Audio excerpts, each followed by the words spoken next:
এই যুগে কিন্তু আপনি অন্য কোনো ধ্যান, তপস্যা, যোগ, অন্য কোনো উপায়ে কিন্তু ভগবানের চরণে আপনি যেতে পারবেন না। এই যুগে আপনাকে ভগবানের চরণে যেতে হয়, সেটা প্রেম ভক্তির মাধ্যমেই আপনাকে যেতে হবে। সে নাম করেও আপনি প্রেম ভক্তি পেতে পারেন, হরিনাম জপ করেও আপনি প্রেম ভক্তি পেতে পারেন।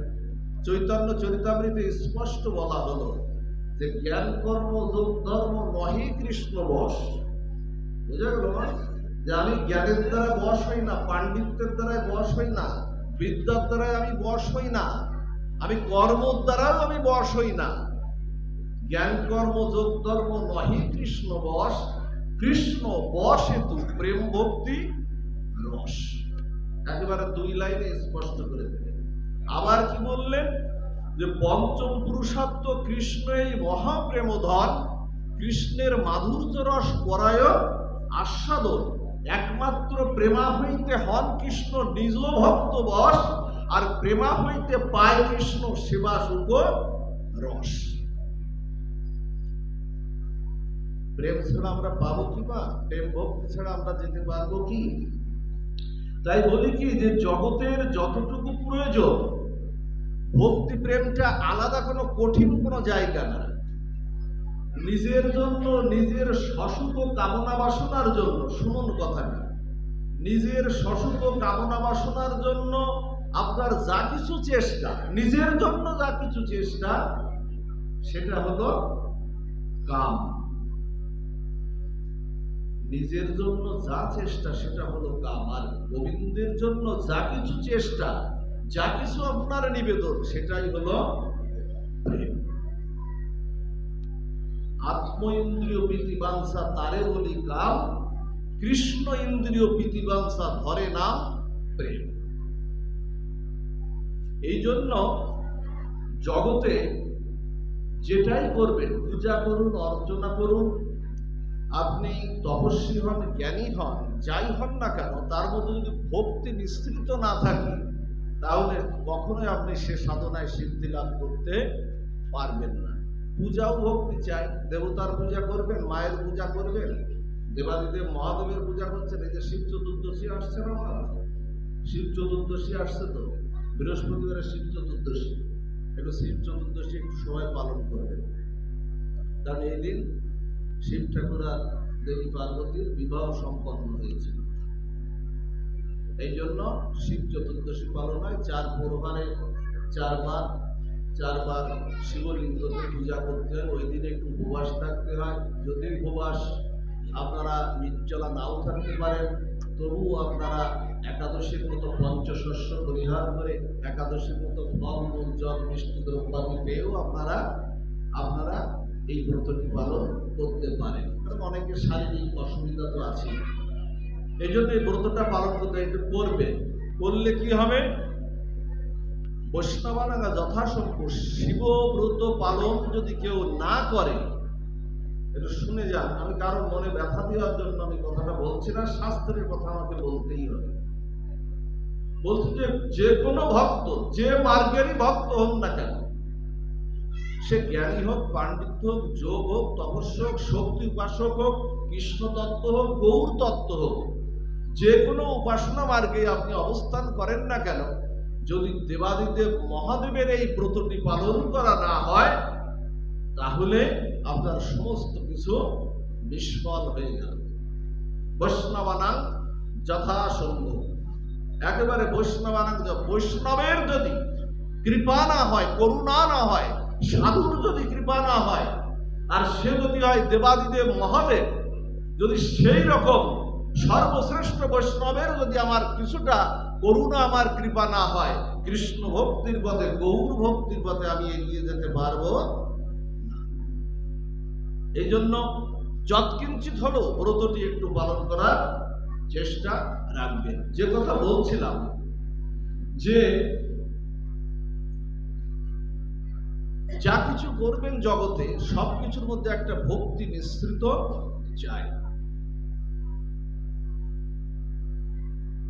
ভগবানের চরণে অর্পণকেই বলে ভক্তি। দেখুন, ভক্তি কোনো বড় কিছু না জগতে। আমাদের আমাদের কিন্তু ভক্তির আমাদের প্রয়োজন নাই, আমাদের ভক্তির প্রয়োজন নাই, ভক্তির আমাদের প্রয়োজন। চৈতন্য চরিতামৃত বলছেন যে ভক্তি বিনু কোন সাধন দিতে না রে ফল, সব ফল দেয় ভক্তি স্বতন্ত্র প্রবল। বলছেন যে ভক্তি বিস্তৃত না থাকলে কোনো সাধন আপনার কাজে আসবে না, ভক্তি থাকতে হবে। ভক্তি হলো কেমন জানেন? এই যে মালাটা পরিয়েছেন না, এই যে মালাটা পরিয়েছেন, এই যে মালার মধ্যে মালাটা রূপ নিল কিভাবে? মালাটা রূপ নিল একটা সুতার মাধ্যমে, তাই না? সুতা না হলে কি মালাটা হতো? মালা সুতা না হলে হতো না। তেমনি ওই যে কোনো সাধনাকে রূপ দিতে হলে, যে কোনো সাধনাকে রূপান্তর করতে হলে, রূপ দিতে হলে আপনার ভক্তি প্রয়োজন। জগতের সবকিছুর মধ্যে যেমন গোবিন্দকে দর্শন করতে হবে, সবকিছুর মধ্যে ভক্তিকেও দর্শন করতে হবে। সর্বফলিদম, বেদে বলছে কি? সর্বফলিদম ব্রহ্ম। আবার গীতায় কি বলছেন ভগবান? দেখুন, বেদে বলছে যে সবকিছুর মধ্যে তুমি কৃষ্ণকে দেখো। আবার গীতায় বলছে কি জানেন? গীতায় বলছে যে ঈশ্বর সর্বভূতানাং হৃদ্যেশ্বর্জুন তিষ্ঠতি, রামায়ণ সর্বভূতানি যন্ত্র রূঢ়ানি মায়া। বলছেন আমি জীবের হৃদয়ে, আমি পরমাত্মা স্বরূপে, ঈশ্বর সর্বভূতানাং হৃদ্যেশ্বর্জুন তিষ্ঠতি, জীবের হৃদয়ে আমি পরমাত্মা রূপে জীবের হৃদয়ে আমি আছি। তুমি সবকিছুর মধ্যে আমাকে দেখো, সবকিছুর মধ্যে তুমি আমাকে দেখো। যাহা যাহা নেত্র পড়ে তাহা তাহা কৃষ্ণ স্ফুরে। বলছে সবকিছুর মধ্যে, এটা কুকুরের মধ্যে, কুকুরের মধ্যে তুমি ভগবানের পরমাত্মাকে যদি দর্শন করো, ওটাই তোমার কিন্তু ভক্তি। সবকিছুর মধ্যে, প্রত্যেকটি জীবের মধ্যে ভগবানের সেই পরমাত্মা স্বরূপকে তুমি দর্শন করো। দেখো, আমরা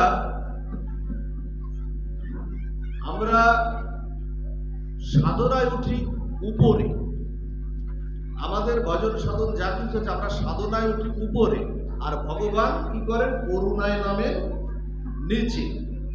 কোন ভক্ত যদি ভগবানের দিকে এক পা অগ্রসর হয়, বলছেন ভক্তি, প্রেম ভক্তি দেখুন কেমন, ভগবান কিভাবে বৈকুণ্ঠ থেকে নেমে আসার কথা বলছেন। জগন্নাথ বলছেন কোন ভক্ত যদি আমার দিকে এক পা অগ্রসর হয়, বৈকুণ্ঠ থেকে জগন্নাথ বললেন আমি ওই ভক্তের প্রেম আর ভক্তির করুণা ধারায় আমি শত সহস্র পদ নেমে এসে আমি সেই ভক্তকে আমি করুণা করি, আমি কৃপা করি।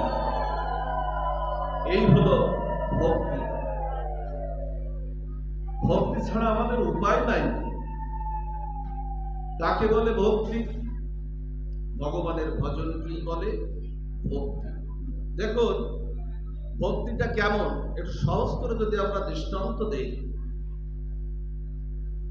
এমনি আমরা রান্না করি না, আমরা জাগতিক জগতে আমাদের যে রান্নাগুলো আছে এমনি তো রান্না করি। এটা কি হলো? এটা হলো নিজের জন্য রান্না, এটাকে কাম বলা হলো, এটাকে প্রেম বলা হলো না। আবার আপনি যদি জগন্নাথের জন্য রান্না করেন, ভক্তি, যে আজকে এটা জগন্নাথকে নিবেদন হবে, এটাই হলো ভক্তি, এটাই হলো প্রেম। আচ্ছা, এমনি দেখবেন যারা এই যে কিছুটা নেশা করে, তারা একই অগ্নি দিয়ে, দেখবেন অগ্নি একটা প্রকার ভেদ, আপনার দেওয়ার প্রকার ভেদকেই একটা দেখুন কাম, একটা প্রেম। যারা দেখবেন নেশা করে তারা বিড়ি সিগারেট ধরায় না, তারা তো একই অগ্নি দিয়ে বিড়ি সিগারেট ধরায় না, দিয়ে তারা নেশা করে। আবার একই অগ্নি দিয়ে ভক্ত যখন 7:30টার সময় মঙ্গল আরতি করে, পঞ্চপ্রদীপ দিয়ে গোবিন্দের অঙ্গে কান্তি ঘুরিয়ে ঘুরিয়ে, চরণ থেকে ঘুরিয়ে ঘুরিয়ে, একই অগ্নি কিন্তু একই। কেউ ধরাচ্ছে নিজের জন্য আর কেউ ধরাচ্ছে গোবিন্দের জন্য, পঞ্চপ্রদীপ দিয়ে ঘুরিয়ে ঘুরিয়ে আরতি করছে। তা দেখবেন অগ্নি তো একই, রান্না তো একই। একটা হলো জগন্নাথের জন্য রান্না, জগন্নাথকে দেওয়া হবে ভোগ হিসেবে, আর একটা হলো নিজের জন্য, নিজের উদ্দেশ্যে গ্রহণ করা হবে। একটা হলো গোবিন্দকে আরতি দর্শনের জন্য অগ্নি প্রজ্বলিত হলো, আর একটা হলো নিজের জন্য। ভক্তি আলাদা বড় কিছু না। এই জন্য আমাদের একটু বুঝতে হবে, সেই জায়গাটায় আমাদের যেতে হবে। ভগবানের চরণে যেতে গেলে প্রেম ভক্তি ছাড়া আমরা যেতে পারবো না। দেখেন, দৃষ্টান্ত দিচ্ছেন, দুই যুবক বাগানে প্রবেশ করেছে, একটা গোলাপের বাগানে প্রবেশ করেছে। দুই যুবক যখন বাগানে প্রবেশ করেছেন, গোলাপের বাগানে যখন প্রবেশ করেছেন, তখন একজন হলেন ভক্ত আর একজন হলো ভক্ত না। এখন যে ভক্ত না, সে গোলাপটা তুলে চিন্তা করছে আর বলছে, আমি এই গোলাপটা আজকে আমার প্রিয় তোমার খোপায় আমি নিয়ে আমি পরিয়ে দেবো, না জানি সে আমাকে কত ভালোবাসবে, কত সন্তুষ্ট হবে, কত প্রসন্ন হবে।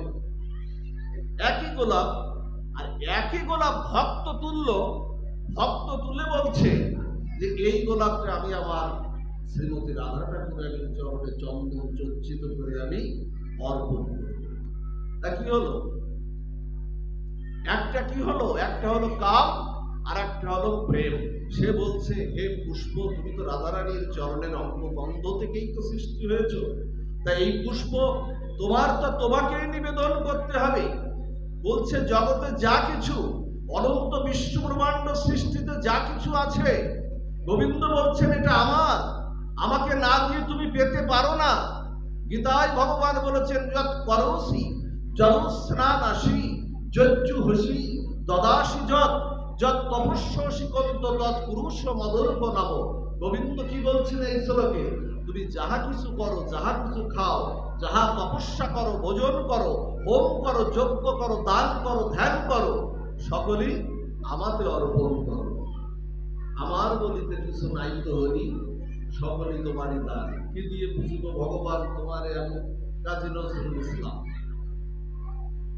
বৈষ্ণব কবি কাজী নজরুল ইসলাম, তিনি বললেন যে আমার বলিতে কিছু নাই তো হরি, সকলেই আছে জগৎ সম্বন্ধে, জগতের যা কিছু, বিশ্ব চরাচরে যা কিছু, এজন্য তাকে দিতে হবে। তাকে না দিলে কি হয় জানেন? তাকে না দিলে আমি চোর হয়ে যাই, আমি একটা পাক্কা চোর হয়ে যাব যদি তার জিনিস তাকে না দিয়ে আমি গ্রহণ করি।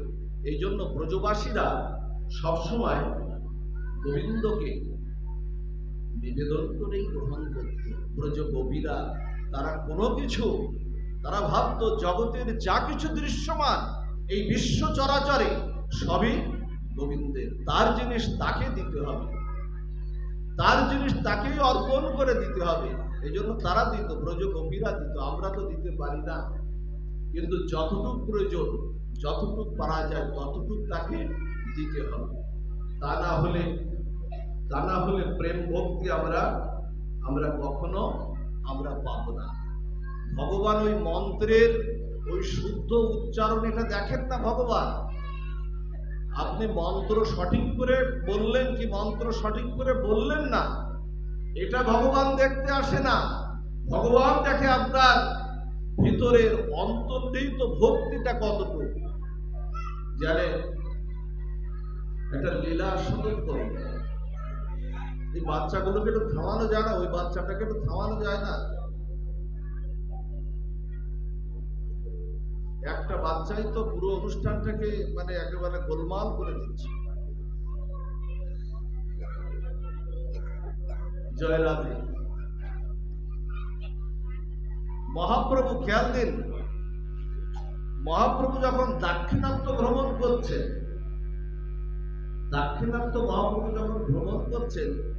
তখন মহাপ্রভুর কাছে সংবাদ আসলো, এক ব্রাহ্মণ শ্রীমৎ ভগবত গীতা পাঠ করে, আর গীতা পাঠ করে তার চোখ দিয়ে, তার নয়ন দিয়ে অশ্রু নির্বাপিত হয়।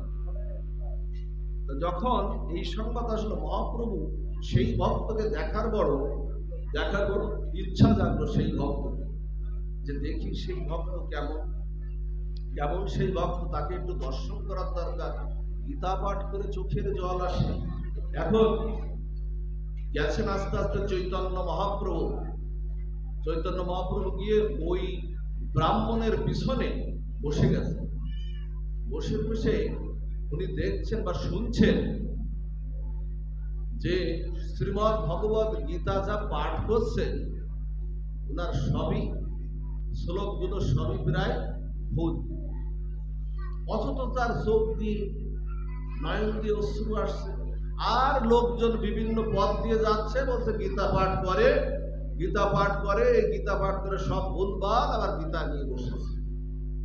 এইরকম লোকজন অকথ্য ভাষায় কথা বলে বলে চলে যাচ্ছে। চৈতন্য মহাপ্রভু কিন্তু পিছনে বসে আছে। যারা বলে চলে যাচ্ছে তারা চৈতন্য মহাপ্রভুকে চেনে না। এখন বসে আছে, বসে থাকলে যখন পাঠ বিশ্রাম করলো, তখন পিছনে চৈতন্য মহাপ্রভুকে ও চেনে, চৈতন্য মহাপ্রভুকে ব্রাহ্মণ ঠাকুর চৈতন্য মহাপ্রভু চেনে। ঘুরে বলছেন, আপনি পিছনে আছেন, আপনি চৈতন্য মহাপ্রভু পিছনে বসে বসে আপনি গীতা পাঠ করছেন, প্রণাম দণ্ডবত প্রণতি নিবেদন করল। দণ্ডবত প্রণতি নিবেদন করে বলল যে তোমার যে গীতা পাঠ, তুমি যে গীতা পাঠ করো, এই গীতা পাঠ তো শ্লোক তো প্রায় ভুল বলো, কিন্তু তুমি তোমার চোখ দিয়ে নয়ন দিয়ে তোমার অশ্রু আসে কেন? বলছে কি, আমি যখন গীতা পাঠ করি না, তখন আমি দেখতে পাই কুরুক্ষেত্রে, আমি দেখতে পাই আমার হৃদয় পটে, আমি দেখতে পাই যে কুরুক্ষেত্রের যুদ্ধে অর্জুনকে গীতা উপদেশ করছে ভগবান। আর পার্থসারথী ভগবান শ্রীকৃষ্ণ, পার্থসারথী ভগবান শ্রীকৃষ্ণ তার তিনি সেই ড্রাইভার হয়ে অর্জুনের রথের সারথী হয়ে যুদ্ধ পরিচালনা করছেন। উনি বসে বসে গীতা পাঠ করছেন আর দেখছেন। আমার চৈতন্য মহাপ্রভু বললেন কি, তোমার গীতা পাঠই সার্থক। বলছেন তোমার গীতা পাঠই সার্থক। আমি শুদ্ধ উচ্চারণ করে যদি আমার ভক্তি না আসে, প্রেম না আসে, তাহলে আমার গীতা পাঠের সার্থকটা কি? সার্থকতা আমার নাই। আচ্ছা, ওম বিষ্ণবে নম হচ্ছে শুদ্ধ উচ্চারণ। আচ্ছা, কেউ যদি ভক্তি সহকারে ওম বিষ্ণায় নম বলে, ভগবানকে ওটা গ্রহণ করবেন না? সবাই কি শুদ্ধ উচ্চারণ করতে পারে? এই জন্য আমাদের একটা কথা এখানে প্রচলিত আছে, আমাদের ভিতরে সনাতন ধর্মের ভিতরে কথা প্রচলন আছে যে গীতা ভুল পড়তে নাই। আরে ভুল না হলে শুদ্ধ হবে কি করে?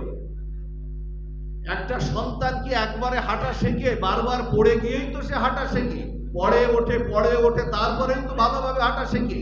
এই জন্য ভুল হয় হোক, কিন্তু ভুল না হলে শুদ্ধ উচ্চারণ একসময় আসবে না। এতে আপনাদের কোনো পাপ নাই, আপনারা গীতা পাঠ করে যাবেন। সন্তানদের একটু ভেঙে ভেঙে পাঠ করে, তাতে যদি ভুলও হয়, কোনো শ্লোকের ভুল হয়, ও পড়তে পড়তে শুদ্ধ উচ্চারণ এসে যাবে। এই জন্য আপনারা পাঠটা চালিয়ে যাবেন। ভয় করে গীতাটা শুধু ওই ঠাকুর ঘরে শুধু ওই পুষ্প আর তুলসী দেবেন, ওর মধ্যে কি আছে খুলে দেখবেন না, এটা কিন্তু ঠিক নয়। কারণ গীতাই আমাদের সংবিধান, আমাদের চলার পথের পাথেয়।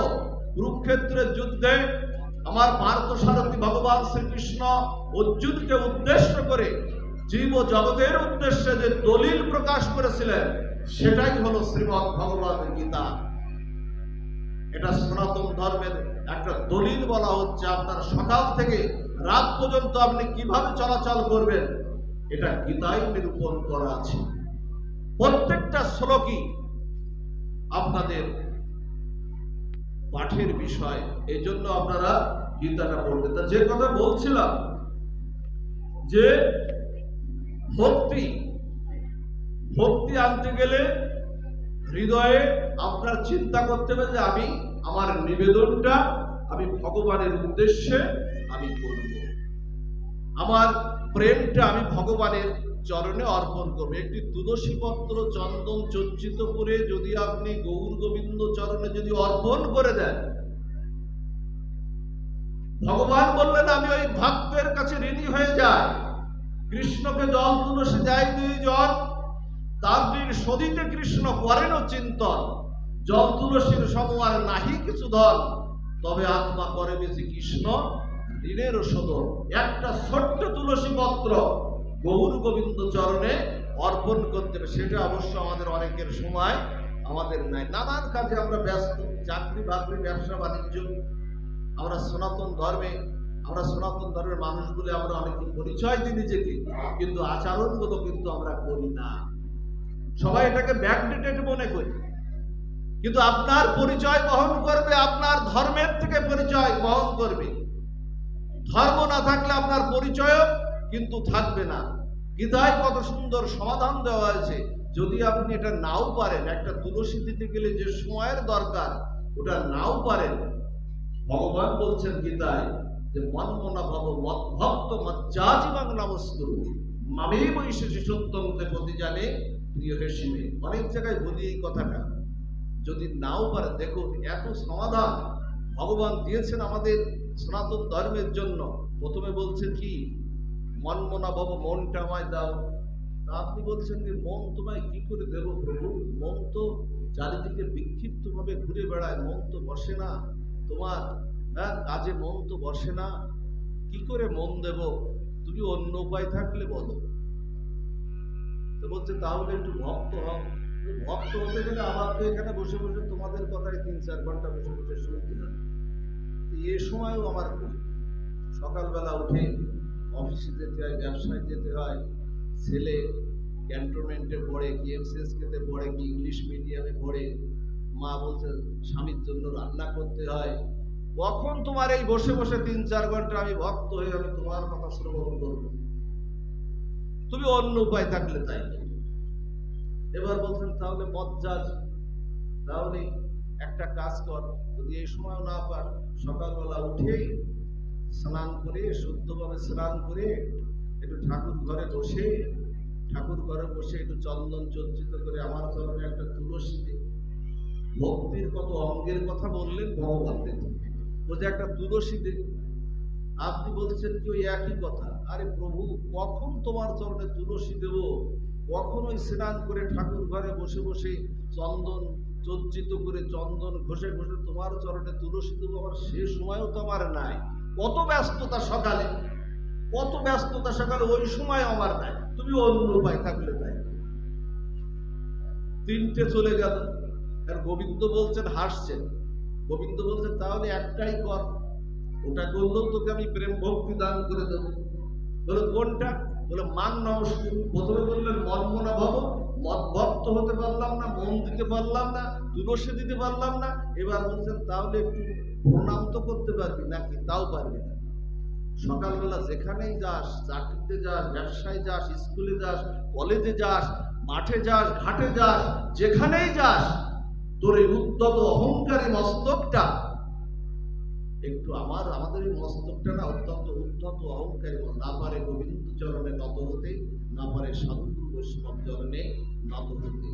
নত না হলে কখনো উন্নত হওয়া যায় না। উৎসবে একটা নতি যোগ করলে হয় উন্নত, নত না হলে কখনো উন্নত হওয়া যাবে না।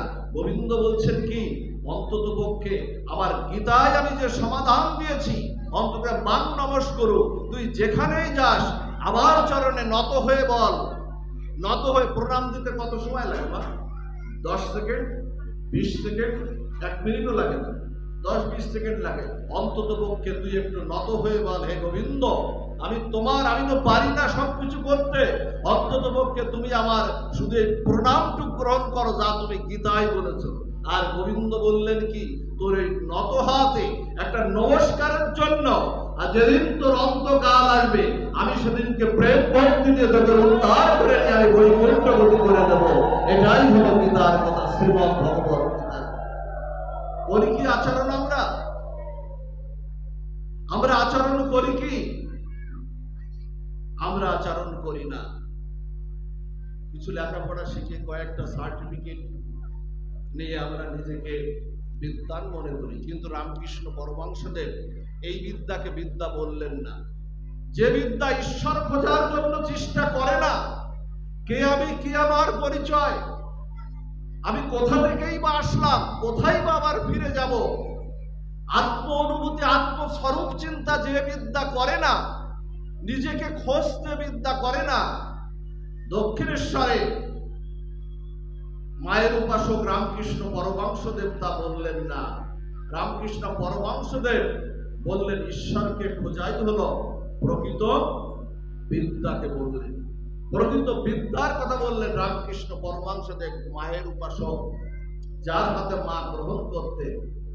এই জন্য ভক্তির প্রত্যেকটা অঙ্গ রয়েছে, প্রণাম করলেও ভক্তি আসবে। কিন্তু আমরা তো আমাদের সেই আচরণটা আমাদের নাই। আসলে ধর্ম আশ্রয় না করলে আমাদের এগোনোর কোনো পথ নাই। ধর্মকে আশ্রয় করতেই হবে, করতে হবে না, করতেই হবে ধর্মকে আশ্রয়। রাবণকে জিজ্ঞাসা করা হয়েছিল যে রাবণ, লক্ষণ জিজ্ঞাসা করতে, তোমার এত যশ, সোনার লঙ্কা পার হতে সেতু তৈরি করতে হলো, লঙ্কা চতুর্দিকে পরিবেষ্টিত, লঙ্কা তোমার 1 লক্ষ পুত্র, 1.25 লক্ষ নাতি, কত কত কিছু, আর তোমার বড় বড় বীর, কুম্ভকর্ণের মতো বীর, আরো তোমার সন্তানরা বড় বড় বীর, হ্যাঁ, তোমার পতন হলো কেন? বলতে তোমার এই পতনের কারণটা কি? রাবণ কি বলেছিল জানেন? বলছে তুমি ঠিকই বলেছ, আমার সোনার লঙ্কা, আমার লঙ্কা পার হতে বড় সাগর বাড়ি দিতে হয়েছিল রামচন্দ্রকে, সেতু বন্ধন করতে হয়েছিল রামচন্দ্রকে, সেতু বন্ধন করতে হয়েছিল। কিন্তু আমার পতন হলো কেন জানো? এত কিছু থাকতেও আমার পতন হলো কেন জানো? আমি ধর্ম মানিনি। ধর্ম মানিনি মানে আমি রামচন্দ্রকে স্বীকার আমি করিনি, যার কারণে আমার পতনটা হলো। যে কথাটা রাবণ তার অন্তকালে, গীতায় যে কথা বলেছেন, অন্তকালে আমি বা শরণমুক্ত, অন্তকালে কিন্তু রাবণ এই কথাটা স্বীকার করে গেছেন। এই কথাটা স্বীকার করে, এই জন্য আমাদের একটু যুক্ত হতে হবে ভগবানের সাথে। ভগবানের সাথে যুক্ত হয়ে আমরা সব কাজ করব, যে যা কাজ করি, আমরা যে যা কাজ করি, আমরা ভগবানের সঙ্গে যেন যুক্ত হয়ে আমরা যদি সেই কাজ করি, তাহলে আমাদের কি হবে? আমাদের পতনের সম্ভাবনা নাই, ধ্বংস হওয়ার সম্ভাবনা নাই। শোক দুঃখ আসলেও, দুঃখ যন্ত্রণা সমস্যা আসলেও ভগবানের সঙ্গে যুক্ত হলে ভগবান তিনি রক্ষা করবেন। গীতায় দেখবেন বলেছেন, গীতা ছাড়া আলোচনার কি আছে আমাদের জীবনে? গীতায় বলেছেন দেখবেন 10ম অধ্যায়ের 10ম নম্বর শ্লোকে গোবিন্দ আস্বাদন দিচ্ছে যে তেষাং সতত যুক্তানাং ভজতাম প্রীতিপূর্বকম তদামি বুদ্ধিযোগং তম মামু জানতে। যারা আমার প্রীতির পূর্ব যুক্ত হয়, আমি তাকে তদামি বুদ্ধিযোগ, আমি তাদেরকে এমন বুদ্ধি প্রদান করে প্রেমের বুদ্ধি আমি প্রদান করে দেয়, যারা আমার সাথে যুক্ত হয়ে যায়। তেষাং সতত যুক্তানাং ভজতাম প্রীতিপূর্বকম। এই জন্য ভগবানের সঙ্গে যুক্ত হওয়াটাই হলো ভক্তি, যা আজকে আমাদের আলোচনার আস্বাদনের আমরা বিষয়বস্তু আজকে নির্ধারণ যেটা করেছি। ভক্তি, ভক্তি কোনো বড় কিছু নয়।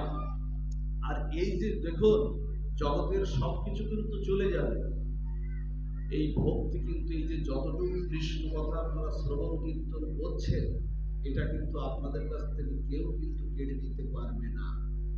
মৃত্যুর সময় আসলে না মা, জগতের সম্বন্ধটা যাদের সাথে গড়েছি না মা, এরা মৃত্যুর সময় আপনার হাতে, গলায় যদি একটা চেন থাকে, হাতে যদি একটা সোনার আংটি থাকে, কঙ্কন যদি থাকে, এটা কিন্তু খুলে নেবে। এক চোখে কাঁদবে, আর এক চোখে খুলবে, আর এক চোখে খুলবে। প্রকৃত সম্বন্ধ কিন্তু এদের সাথে আমার না, প্রকৃত সম্বন্ধ হলো গোবিন্দের সাথে। এজন্য এটা খুলবে, এই জন্য সম্বন্ধটা তার সাথে করুন। তার সাথে গড়লে কি হবে? তিনি আপনাকে মহাপ্রলয় ভাসিয়ে নিয়ে যাবেন না। আচ্ছা, একটা দৃষ্টান্ত দেওয়া হচ্ছে, দেখুন এর মহাজনরা দৃষ্টান্ত দিচ্ছেন। মহাজন দৃষ্টান্ত দিচ্ছেন যে লোহার শলাকা, ভারী দর্শনের কথা, লোহার 1 মুঠো শলাকা, লোহার রড আছে না মা, এই যে লোহার রডের 1 মুঠো শলাকা যদি আপনি তার দিয়ে বেঁধে আপনি যদি জলের মধ্যে ডুবিয়ে দেন, তাহলে কি হবে ওটা? কি হবে ওটা? ডুবে যাবে না? লোহার শলাকা আপনি যদি জলের মধ্যে দিয়ে দেন, ওটা মুহূর্তের মধ্যেই তো ডুবে যাবে, এটাই তো। আচ্ছা, ওই লোহার শলাকাটা যত ভারী হোক, ওটা যদি একটা কাঠের গুঁড়ির সঙ্গে বেঁধে দেন, কাঠের এতটুকু একটা বড় গুঁড়ির সঙ্গে বেঁধে দেন, তাহলে ওটা ডুববে কি? ওটা ডুববে না, ওটা ভাসবে। কেন? ওই কাঠের গুঁড়িটা ছিল জলের সঙ্গে সম্বন্ধ, ওর বাঁচতে যখন ও বৃক্ষ হিসেবে রোপণ হয়েছে, ওকে জল সিঞ্চন করতে হয়েছিল। ও ঝড় বর্ষায় ও জল পেয়েছে, রৌদ্র পেয়েছে, তাপ পেয়েছে, সম্বন্ধটা ছিল জলের সঙ্গে, এই জন্য ও আর ভাসে না। আচ্ছা, আপনারা ধরুন এই যে বন্যা যদি আসে, আমাদের এলাকায় বন্যা টন্যা বেশি হয় না, সেই হিসেবে আমরা অনেক ভাগ্যবান, জানেন আমরা একটা ভালো জায়গায় বসবাস করি। সিলেট, সুনামগঞ্জ, মৌলভীবাজার, বিভিন্ন কুড়িগ্রাম, রংপুর, এবারও দেখবেন বন্যায় একেবারে ভেসে গেছে। আপনি কোটি কোটি টাকার যারা ধন সম্পত্তির মালিক, বড় বড় বাড়ি, তারাও ঘর বাড়ি ছেড়ে, সেই ত্রাণ শিবিরে, সেই আশ্রয় শিবিরে তারা কিন্তু আশ্রয় নিয়েছে। সেই হিসেবে আমরা এখানকার মানুষ, আমরা খুব ভাগ্যবান, আমাদের এখানে বন্যা টন্যা বেশি হয় না। দেখুন, বন্যা যখন আসে, আচ্ছা, বন্যার প্রবল স্রোতধারা কি করে? যদি দেখবেন একেবারে ছোট ছোট বাড়িঘর গুলো, ময়লা আবর্জনা তো নেয়, গাছপালাগুলো উপড়ে নিয়ে যায়, ছোট ছোট বাড়িঘর গুলো, গাড়ি ঘোড়াও পর্যন্ত ভাসিয়ে নিয়ে যায়। বন্যার প্রবল স্রোতের তোড়টা ভাসিয়ে নিয়ে যায় না? আচ্ছা, বন্যার ওই প্রবল স্রোতে জলের অনুকূলে সবকিছুকে ভাসিয়ে নিয়ে যায়। আচ্ছা, মাছগুলো উল্টো দিক যায় কেন? এগুলো খেয়াল করেছেন মা? বন্যার জলের তোড়ে সবকিছু নিয়ে চলে যাচ্ছে, আবার ওখান থেকে খেয়াল করে মাছগুলো আবার উল্টো দিক যাচ্ছে, ওদিকে যাচ্ছে, মাছগুলো উল্টো দিকেই যাচ্ছে, ওদেরকে ভাসিয়ে নিয়ে যাচ্ছে না। কেন? জলের সঙ্গে ওর সম্বন্ধ ছিল সারা জীবনে, মাছের সম্বন্ধটা ছিল জলের সঙ্গে, এজন্য ওকে ভাসিয়ে নিয়ে যাবে না। তেমনি গোবিন্দের সঙ্গে যদি আমরা সম্বন্ধ করতে পারি, তাহলে মহাপ্রলয় আসলেও আমরা ভেসে আমরা যাব না, তিনি হাত ধরে আমাকে নিয়ে যাবেনই যাবেন। আপনাদের মনে আছে বিল্লমঙ্গল ঠাকুর যখন, আপনারা জানেন লীলাটি, যখন কামনা বাসনার প্রতীকে চোখ দুটোকে খেজুরের কাঁটা দিয়ে যখন অন্ধ করে দিলেন, শ্রীধাম বৃন্দাবনের পথে ভক্তি আসলো, প্রেম আসলো, ভক্তি আসলো। শ্রীধাম বৃন্দাবনের পথে যাত্রা করেছেন রাধা ঠাকুর রানীর কৃষ্ণকে সুখ দেবে বলে যে শ্রীধাম বৃন্দাবনকে গড়েছিলেন, সেই বৃন্দাবনের পথে যখন যাত্রা করেছিলেন, অন্ধ হয়ে আর যেতে পারছেন না, পা দুটো, চরণ দুটো অবসন্ন হয়ে আসছে, কেটে গেছে, রক্তাক্ত হয়ে গেছে, পথ চিনতে পারছেন না, পথ নির্দেশ আর করতে পারছেন না। অন্ধ কি করে পথ নির্দেশ করবেন? কিন্তু প্রেম এসে গেলে, ভক্তি এসে গেলে, দেখুন সম্বন্ধ যদি আমরা করতে পারি। বিল্লমঙ্গল ঠাকুর যখন যাচ্ছেন, বলছেন, হা ঠাকুরানী, তোমার এই ধামে আমার মনে হয় আর যাওয়া হবে না, আমি আর যেতে পারবো না। সেখানে ভগবান শ্রীকৃষ্ণ এসে বিল্লমঙ্গল ঠাকুরের হাতটা ধরলেন, হাত ধরে তিনি নিয়ে যাচ্ছেন। যখন নিয়ে যাচ্ছেন, তখন এই গানটি বিল্লমঙ্গল ঠাকুর গেয়েছিলেন, আমার হাত ধরে তুমি নিয়ে চলো সখা, আমি যে পথ চিনি না। প্রভু আমার হাতটা ধরুন, আমি যে পথ চিনি না, আমি সেই রাধারানীর প্রেম ভক্তির সেই শ্রীধাম বৃন্দাবনে আমি যেতে চাই, আমি যে পথ চিনি না। উনি কি করেছেন জানেন? কৃষ্ণ হঠাৎ একটু কৌতুক করার জন্য হাতটা ছেড়ে দিয়েছে, হাতটা ছেড়ে না খুঁজে বেড়াচ্ছেন, হাত দিয়ে খুঁজে বেড়াচ্ছেন, কোথায় গেল? বিল্লমঙ্গল ঠাকুর বুঝেছিলেন, বলছে, প্রভু আমি বুঝে গেছি, তুমি এসে গেছো বলে এই জায়গাটা পদ্মগন্ধে ভরে উঠেছে। প্রভু, গোবিন্দ না আসলে, গোবিন্দের চরণ না পড়লে সেই জায়গাটা পদ্মগন্ধে ভরে ওঠে না। বলছেন তুমি এসে গেছো, আমি বুঝে গেছি। তুমি হাত ধরলে হাতটা ছাড়িয়ে নিতে পারো, চরণ ধরলে দূরে সরে যেতে পারো, কিন্তু ভক্তের হৃদয় থেকে গোবিন্দ তুমি কখনো চলে যেতে পারো না। তুমি যার হৃদয়ে প্রেম এসেছে, যার হৃদয়ে ভক্তি এসেছে, তার হৃদয় থেকে তুমি কখনো চলে যেতে পারো না। হাতটা ধরে নিয়ে চলে গেলেন বিল্লমঙ্গল ঠাকুর। ভক্তি আসলে না মা, ভক্তি আসলে না ভগবান তাকে রক্ষা করেন। আপনাদের মনে আছে মা, হরিদাস ঠাকুরকে 22 বাজারে বেত্রাঘাত করা হয়েছিল। হরিদাস ঠাকুর, আচ্ছা 22টা বাজারে বেত্রাঘাত করা হয়েছিল হরিদাস ঠাকুরকে, তারপরও হরিদাস মরেনি। যারা চাবুক মারছিল সেই কাজীর পেয়াদারা, তৎকালীন সময় নবদ্বীপের শাসক ছিলেন চাঁদ কাজী, সেই চাঁদ কাজীর পেয়াদারা যখন মারছিলেন, বলছে তোর মধ্যে কি আছে রে, এত মার মারলাম, 22 বাজারে বেত্রাঘাত করলাম, তোর মধ্যে কি আছে, তোর মধ্যে এমন কি আছে যে তুই মরছিস না? হরিদাস ঠাকুর নাম করছিলেন, নামের সঙ্গে যুক্ত ছিলেন। হরিদাস ঠাকুর বলেছিলেন, খণ্ড খণ্ড হয়ে যায় যদি এই দেহ মন প্রাণ, তবুও বদনে না ছাড়িব আমি মধুর হরিনাম। হরিদাস ঠাকুর বলেছিলেন এই কথা। এই নামের সঙ্গে যুক্ত হওয়ার কারণে হরিদাস ঠাকুর তার মৃত্যুটা আসেনি। যখন শ্রীবাসাঙ্গিনার বিষ্ণু খট্টায় আমার চৈতন্য মহাপ্রভু যখন সবাইকে কৃপা করছেন স্বপ্রকাশ মহিমায়, শ্রীবাসাঙ্গিনার বিষ্ণু খট্টায় বসে যখন সবাইকে কৃপা করছেন, তখন তখন শ্রীবাসের গিরে যখন হরিদাস আসলো, হরিদাসকে বলছে, হরিদাস তুমি কিছু চেয়ে নাও, হরিদাস আমি তোমাকে কিছু দিতে পারি, হরিদাস তুমি চেয়ে নাও। বলছে কি চাহিব প্রভু, কি চাহিব প্রভু, আমার তো চাওয়ার কিছু নাই। হরিদাস কি চাইলো জানেন মা? হরিদাস চাইল যে প্রভু তোমার দিকে তাকানোর মতো যোগ্যতাও আমার নাই। চৈতন্য মহাপ্রভু যিনি নামাচার্য হরিদাস, নামের যিনি আচার্য, নামের যিনি গুরু, সেই নামাচার্য হরিদাস বলছেন তোমার কাছে চাওয়ার, তাকানোর, তোমার দিকে তাকানোর যোগ্যতাটাও আমার নাই। দীনতা না হলে মা ভজনে এগোনো যাবে না। দীনতা চাই, দৈন্যতা চাই, নিজেকে অযোগ্য হীনবুদ্ধি, তাহাতেই প্রেম, তাহাতেই সর্বসিদ্ধি। নিজেকে যে ছোট মনে করবে সেই জগতে এক সময় বড় হয়।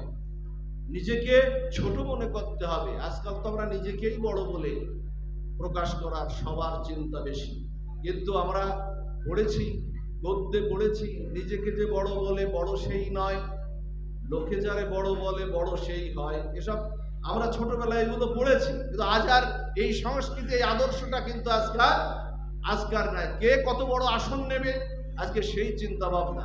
হরিদাস বলছেন তোমার দিকে তাকানোর মতো যোগ্যতা নেয়। নামাচার্য হরিদাস বলছে প্রভু দিতে যদি তো হয় এই তুমি দাও,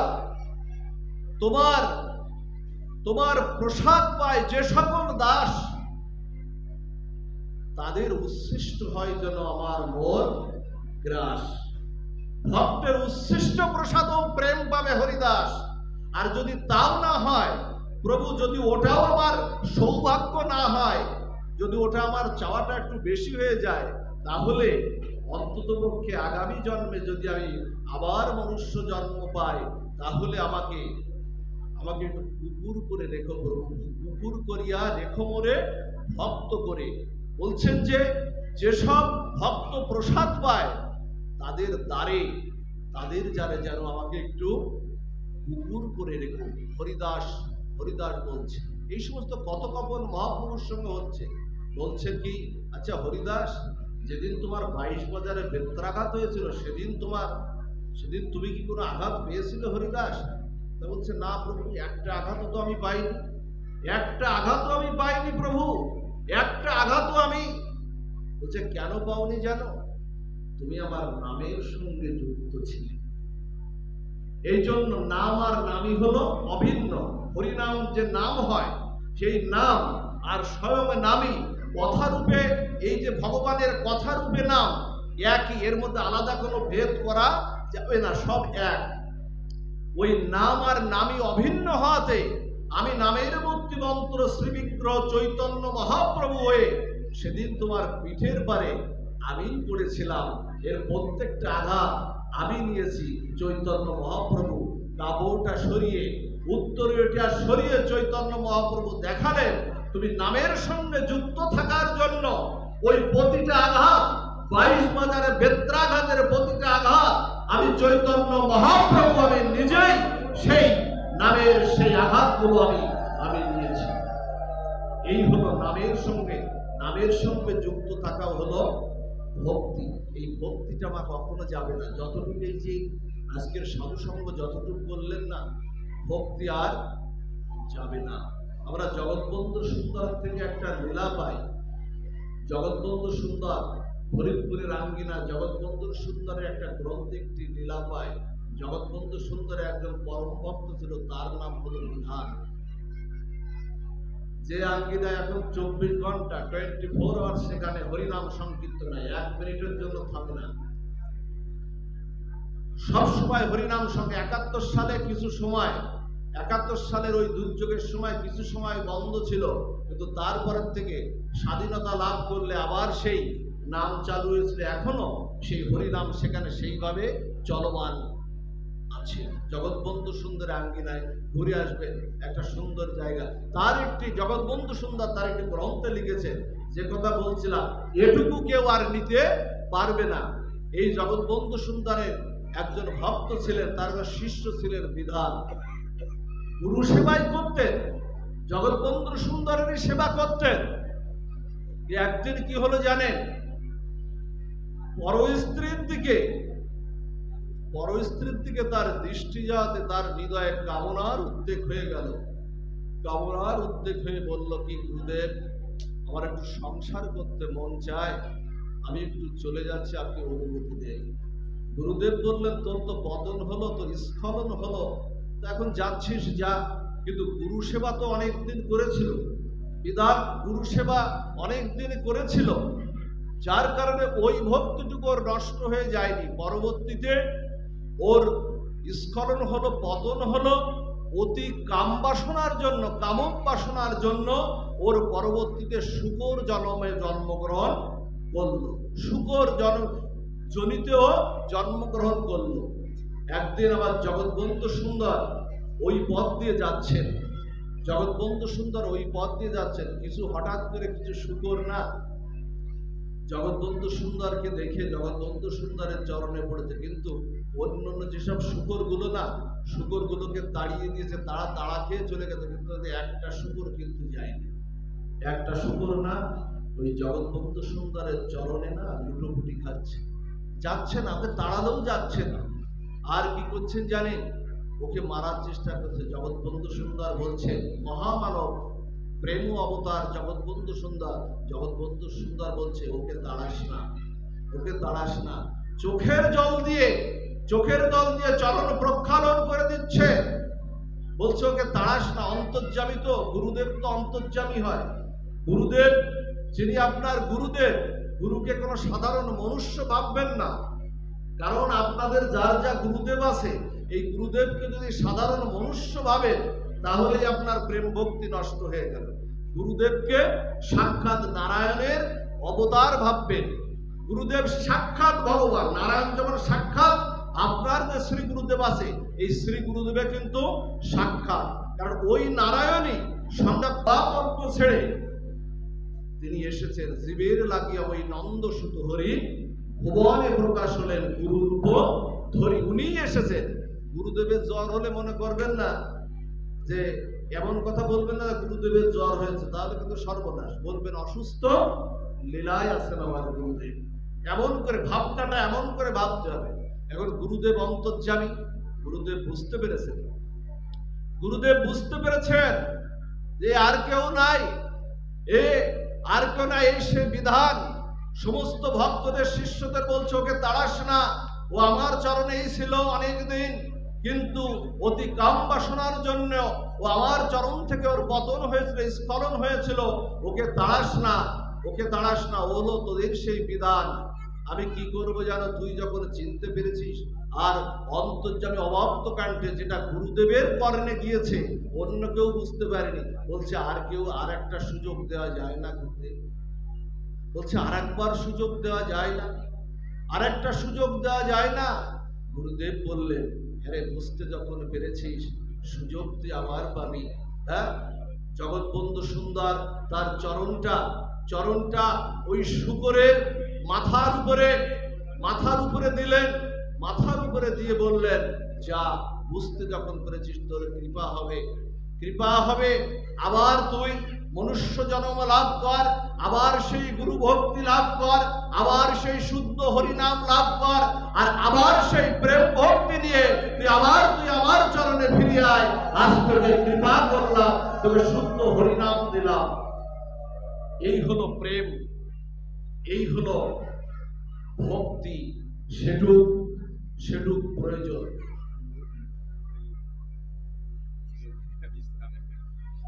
এই হলো প্রেম, এই হলো ভক্তি। দেখুন, আর দুই একটু আলোচনা করে পাঠ বিশ্রামের দিকে চলে যাচ্ছি। ভক্তিতে দেখুন ভগবান কোথায়, ভক্তিতে ভগবান কোথায় চলে আসে, ভক্তিতে ভগবান দেখুন।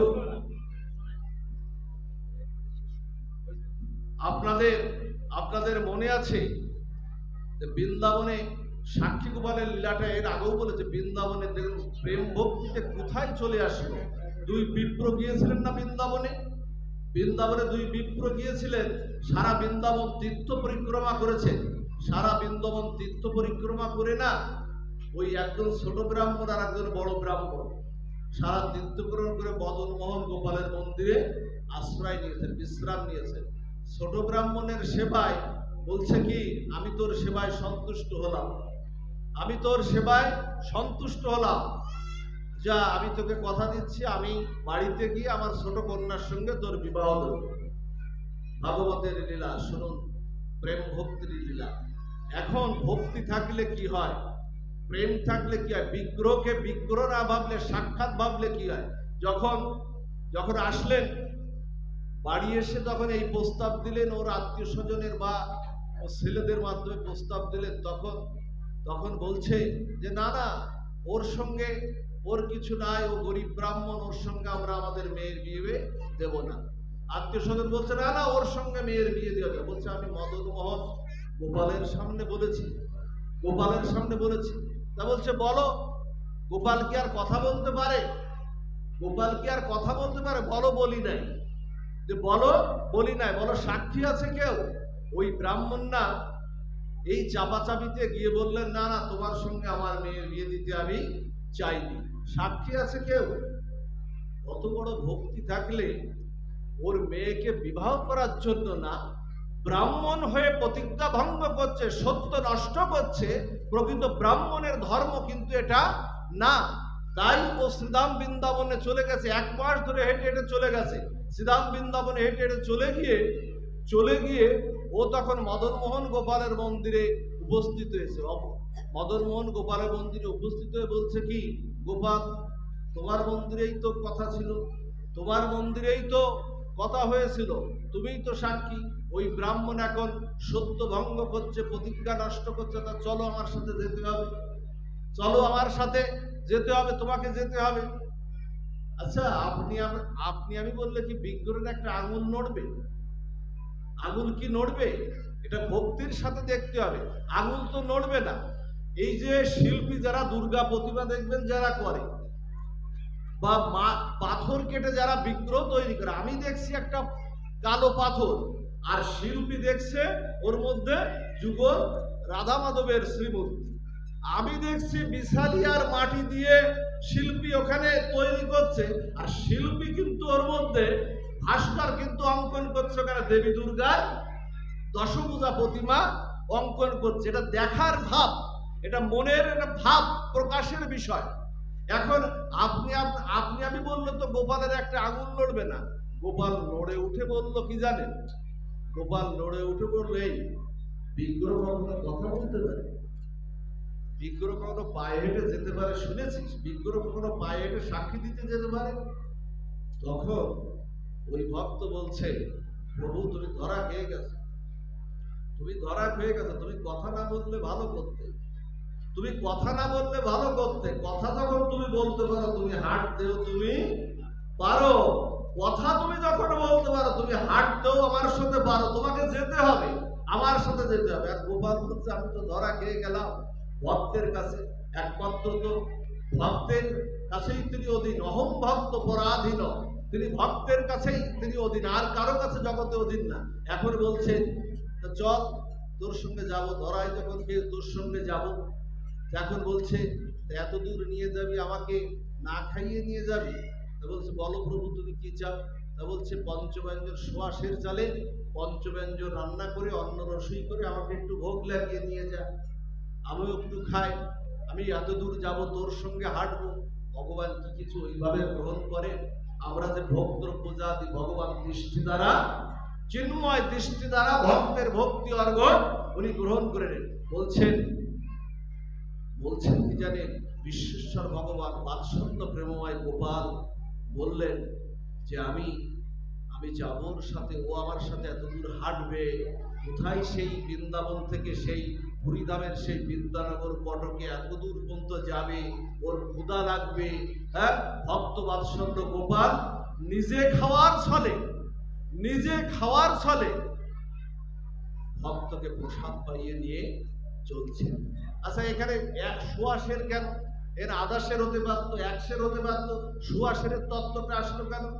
তৎকালীন সময় যখন এই সময়ের যে লীলাটা, তৎকালীন সময় ব্রাহ্মণ ঠাকুর যারা আছেন তারা একবেলা অন্ন পেত মাত্র, এবং একবেলা তারা সোয়াশের চালে অন্ন পেতে পারত।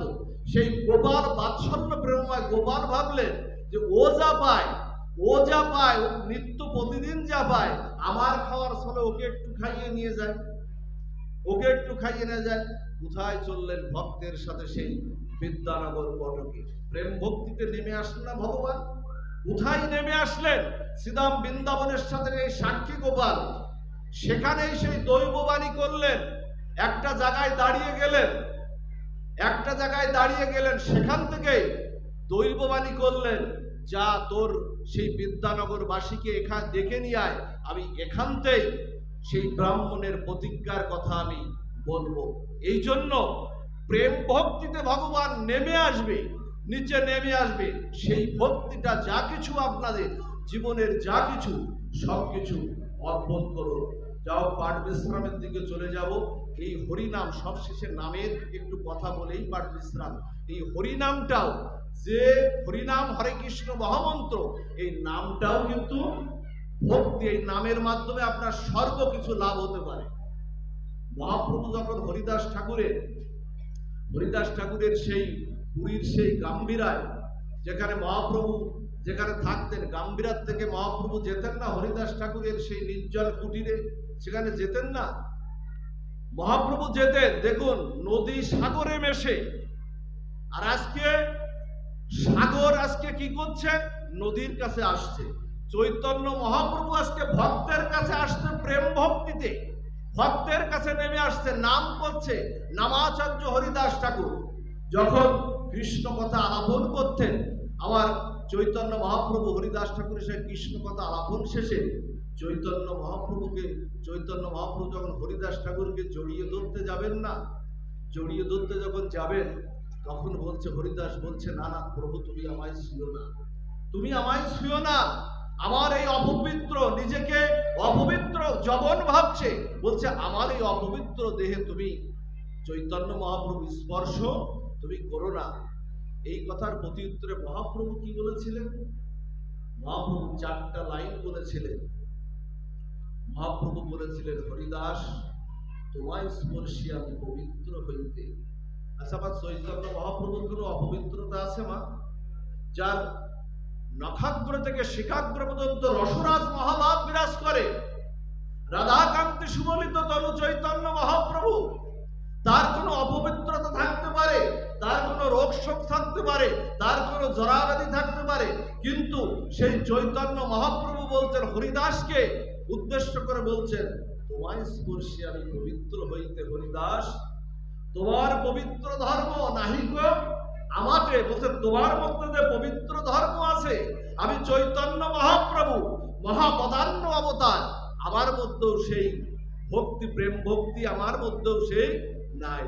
আর শোনো, ক্ষণে ক্ষণে করো তুমি সর্বতীর্থ স্নান, ক্ষণে ক্ষণে করো তুমি তপযজ্ঞ দান, নিরন্তর করো তুমি চারি বেদ অধ্যয়ন, দ্বিজনাশী হইতে তুমি পরম পাবন। বলছেন এক নাম হইতে তোমার সর্বতীর্থ স্নান হয়ে যাবে। এই হরিনামটা যদি আপনারা শুদ্ধভাবে জপমালায় যদি আপনারা জপ করেন, 2 মালা 4 মালা 6 মালা যেটুকু করেন, বলছেন এক নাম হইতে মহাপ্রভুর কথায় আমরা যেটা বুঝলাম বাণীতে, তার মুখনিসৃত বাণীতে বুঝলাম, তিনি বললেন ক্ষণে ক্ষণে করো তুমি সর্বতীর্থ স্নান। এক নামে তিনি তার সমস্ত গঙ্গা, ত্রিবেণী, প্রয়াগ, কাবেরী, যমুনা সমস্ত তীর্থ স্নান হয়ে যাচ্ছে। আর এক নামে তুমি চারি বেদ অধ্যয়ন, এক নামের মাধ্যমে চারি বেদ অধ্যয়ন হয়ে যাচ্ছে। আর তুমি গীতা ভাগবত এক নামের মাধ্যমে পাঠ হয়ে যাচ্ছে। আর এক নামের মাধ্যমে তুমি সন্ন্যাসীর থেকে শ্রেষ্ঠ, তুমি ব্রাহ্মণের থেকে শ্রেষ্ঠ হরিদাস। সেই হলো নাম, যা চৈতন্য মহাপ্রভু বলেছিলেন।